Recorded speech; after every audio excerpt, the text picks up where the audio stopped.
Hi hello friends, welcome to Namaste India cooking channel. ಇವತ್ತು ನಮ್ಮ channel ನಲ್ಲಿ ಮದುವೆ ಮನೆ ಶೈಲಿಯ ತೊಂಡೆಕಾಯಿ ಪಲ್ಯ ಮಾಡೋದು ಹೇಗೆ ಅನ್ನೋದನ್ನ ನೋಡೋಣ.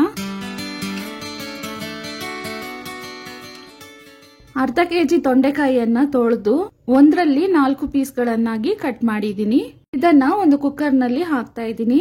1/4 ಸ್ಪೂನ್ ಗಿಂತ ಕಡಿಮೆ ಉಪ್ಪು, ತೊಂಡೆಕಾಯಿ 1/4 ಭಾಗ ಮುಳುಗುವಷ್ಟು ನೀರನ್ನ ಹಾಕ್ತಾ ಇದ್ದೀನಿ. ಮುಚ್ಚಳವನ್ನ ಹಾಕಿ ವಿಜಿಲ್ ಇಟ್ಟು ಇದನ್ನ ಬೇಯಿಸ್ಕೊಬೇಕು. 4 ಲೀಟರ್ ಕುಕ್ಕರ್ ನಲ್ಲಿ 3 ವಿಜಿಲ್ ಇಟ್ಟು ಬೇಯಿಸ್ಕೊಂಡಿದೀನಿ. ನೋಡಿ, ಈ ರೀತಿ ಸಾಫ್ಟ್ ಆಗಿ ಬೇಯಿಸ್ಕೊಬೇಕು.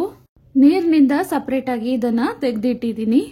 100 ಗ್ರಾಮ್ ಅಷ್ಟು ಕಾಬುಲಿ ಕಡಲೆಕಾಳನ್ನ ನೀರಿನಲ್ಲಿ ಅರ್ಧ ದಿನ ನೆನೆಸಿಟ್ಟಿದ್ದೀನಿ.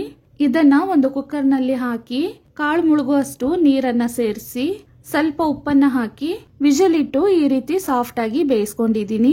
ಇದನ್ನು ಸಹ ನೀರಿಂದ ಸಪರೇಟ್ ಆಗಿ ತೆಗೆದಿಡ್ತಾ ಇದ್ದೀನಿ. ಸ್ವಲ್ಪ ಹುಣಸೆ ಹಣ್ಣನ್ನ ನೀರಿನಲ್ಲಿ ನೆನೆಸಿಟ್ಟಿದ್ದೀನಿ.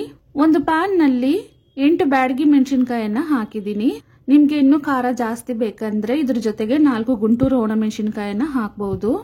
ಇವಾಗ 2 ಸ್ಪೂನ್ ಅಷ್ಟು ಧನಿಯಾವನ್ನ ಹಾಕ್ತಾ ಇದ್ದೀನಿ. ಇದನ್ನ ಸ್ವಲ್ಪ ಬಾಡಿಸಿದ್ಮೇಲೆ 3/4 ಸ್ಪೂನ್ ಜೀರಿಗೆ, ಒಂಚೂರು ಮೆಂತ್ಯ ಕಾಳನ್ನ ಹಾಕ್ತಾ ಇದ್ದೀನಿ. ಈ ಎಲ್ಲಾ ವಸ್ತುಗಳು ಚೆನ್ನಾಗಿ ಕಂದು ಬಣ್ಣ ಬರೋವರೆಗೂ ಬಾಡಿಸ್ಕೊಬೇಕು. ಇವಾಗ ಆಗಿದೆ. ಇದನ್ನ ತಣ್ಣಕ್ಕಾಗಕ್ ಬಿಟ್ಟು ಮಿಕ್ಸಿ ಜಾರ್ನಲ್ಲಿ ಹಾಕಿ ನುಣ್ಣಕ್ಕೆ ಪುಡಿ ಮಾಡ್ಕೊಬೇಕು.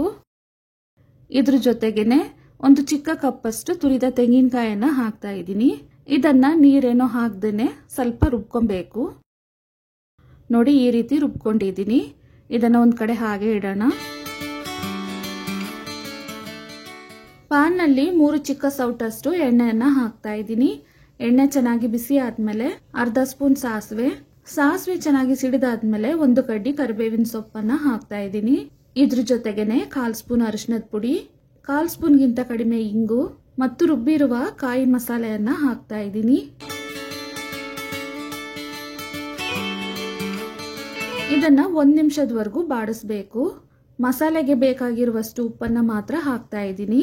ತೊಂಡೆಕಾಯಿ ಮತ್ತು ಕಾಬುಲಿ ಕಡಲೆಕಾಳನ್ನ ಬೇಯಿಸಬೇಕಾದ್ರೇನು ಉಪ್ಪನ್ನ ಹಾಕಿದ್ದೀನಿ. ನೆನೆಸಿಟ್ಟಿದ್ದ ಹುಣಸೆ ಹಣ್ಣನ್ನ ಕಿವುಚಿ ನೀರನ್ನ ಹಾಕ್ತಾ ಇದ್ದೀನಿ.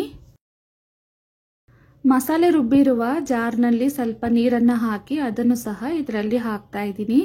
ಇದರಲ್ಲೇ 1/4 ಸ್ಪೂನ್ ಅಷ್ಟು ಬೆಲ್ಲದ ಪುಡಿಯನ್ನ ಹಾಕ್ತಾ ಇದ್ದೀನಿ. ಇದಾದ್ಮೇಲೆ ಬೇಯಿಸಿರುವ ತೊಂಡೆಕಾಯಿ ಮತ್ತು ಕಾಬುಲಿ ಕಡಲೆಕಾಳನ್ನ ಹಾಕ್ತಾ ಇದ್ದೀನಿ. ಮಸಾಲೆಯಲ್ಲಿರುವ ನೀರಿನಂಶ ಪೂರ್ತಿ ಡ್ರೈ ಆಗೋವರೆಗೂ ಇದನ್ನ ಬಾಡಿಸ್ಬೇಕು.